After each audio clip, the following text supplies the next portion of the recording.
Welcome to this BBB Industries segment on rack and pinions. Now, rack and pinions have evolved from just being on small front-wheel drive cars to being put on the majority of vehicles today. Rack and pinion serves two functions. It converts the rotational motion of the steering wheel into linear motion at the tires, and it also provides for gear reduction when you're turning. In this video, we'll take a look at the theory and operation of a rack and pinion, how to service and diagnose a rack and pinion, and even show you step by step on how to remove and replace a rack and pinion on this truck. And rack and pinions have become the most popular choice. Manufacturers are using them across the line, so we have to know everything about them. We'll also go behind the scenes, and we'll talk with BBB Industries steering expert, Mr. Mark Burkett, and he'll give us some insight on power steering fluids and the importance of maintaining the system. This is a power-packed few minutes, so let's get started.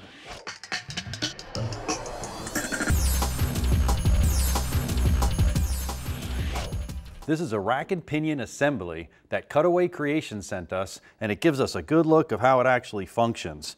It's a rack and pinion for this reason. We have our rack down here and we have a pinion up here. Now on our pinion, we have a series of spool valves, and depending on which way those spool valves go is going to depend on which way the fluid goes. I'll simplify it for you. You see the middle of our piston here? If I put a massive amount of pressure on this side, it's going to give driver assist to the right.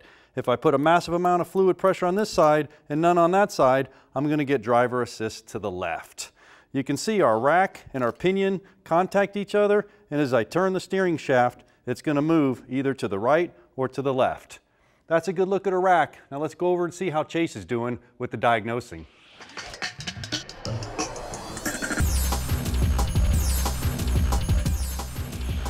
When performing your visual inspection, start over here at the tie rod end, make sure they're in good shape.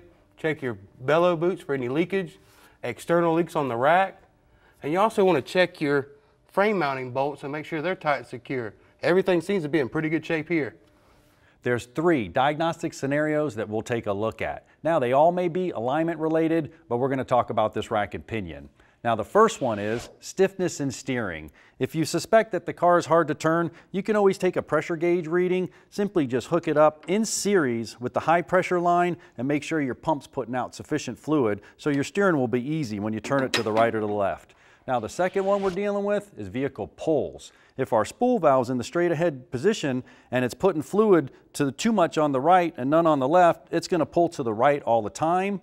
And the last one we'll deal with is steering wander. If our mounts on our rack's loose, the steering's going to wander back and forth. So make sure your rack's good, tight, secure, you got good fluid flow, and your car will go right.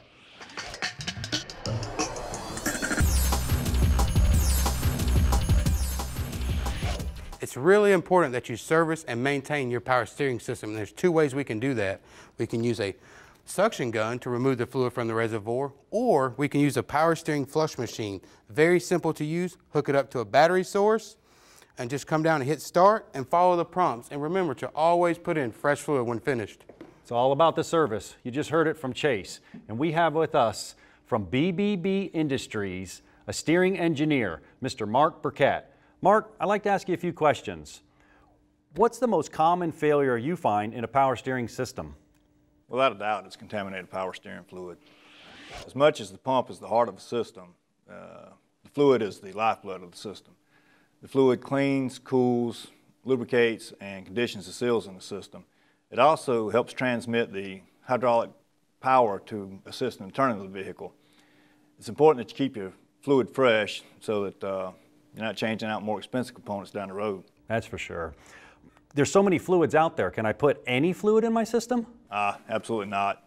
We recommend you always use the manufacturer's recommended fluid for that vehicle. Why is that? Manufacturers use specialized fluid, and they're designed, engineered specifically for a vehicle to provide certain aspects to help in the flows and pressures for that vehicle so that it steers like it's supposed to. And how often should I service it with new fluid? We recommend every 50,000 miles or anytime you change a component out, you flush and change the fluid.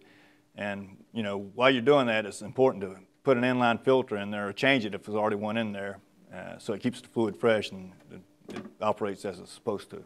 Thank you. You heard it from the engineer. Keep the system maintained is key.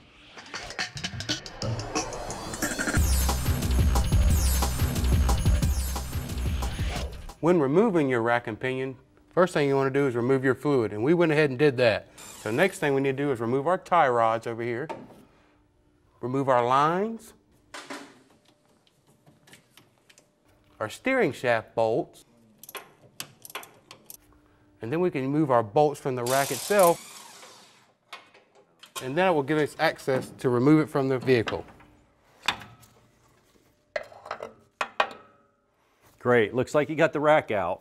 Now what we're going to have to do is transfer over any associated hardware, like these mounts. They'll have to go into the new rack, and then what we can do is we can transfer over our tie rod ends. It's a good idea to count the threads so you can get them close, but you're still going to have to get an alignment later. Then what you want to do is just reverse the procedure of removing the rack to reinstall it. But check your manufacturer's service manual for the proper torque specifications and the proper fluid. Once that's done, your rack will be better than new.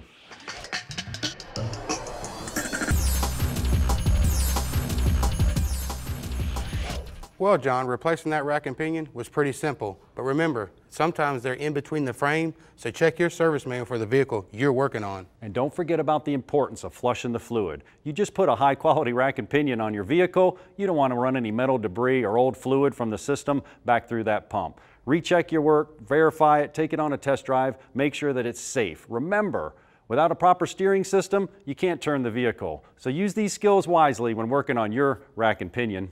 For more information on vehicle steering systems and other related troubleshooting tips, log on to bbbind.com. Yeah, and on our website, you'll find helpful troubleshooting videos, free technical service bulletins, a wire diagram database for the entire vehicle, technical tips, and so much more. Remember, BBB Industries products are preferred by the professional installer. Thanks for watching.